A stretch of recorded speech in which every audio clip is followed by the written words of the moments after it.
And also I think adding to the sort of, overcrowding, then there was the sort of infecting detainees with COVID-19.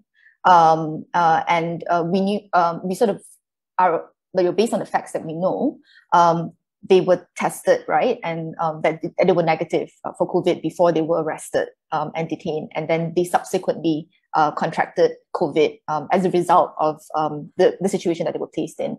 And in some instances, this led to the deaths of some of the detainees.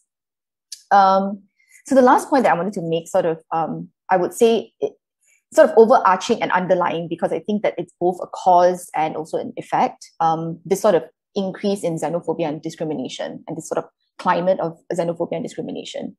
And this has sort of caused a lot of fear within the community, of course, and that has prevented them from being able to access basic services, as I've mentioned earlier. It has also sort of led to the silencing of voices. So, as Brian had mentioned earlier, those speaking, the sort of Al Jazeera interview and sort of the death threats against people, targeted online hatred, and just, anyone who's talking, who seemed to be speaking on behalf of refugees and migrants' rights would be silenced. But I think adding to that is the fact that people in power were repeating these narratives, right? And adding fuel to the fire and legitimizing their actions, justifying, violations of basic human rights, like, denying boats, pushbacks, right? And also arresting and detaining those who were allowed to land, violating non-reform on. Also, justifying the continued arrest and detention of refugees, denying them basic access to UNHCR and legal representation.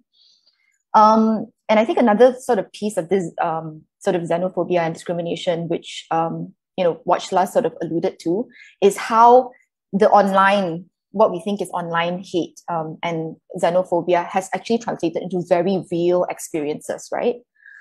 Real instances of discrimination and harassment. So, tying it with the sort of MCO arrests, in a lot of these instances, it was neighbors and local people who have called the police on refugees who were seeking aid, and were the ones who were sort of getting them arrested for MCO offences. We've also sort of, the sort of loss of livelihood, also sort of linked to xenophobia. Loss of shelter, incidences of harassment by neighbors and locals. So I wanted to sort of highlight really concrete examples, right? So first of all, we sort of saw how, there would be an announcement that, okay, we should not be hiring non-Malaysians, in a local market.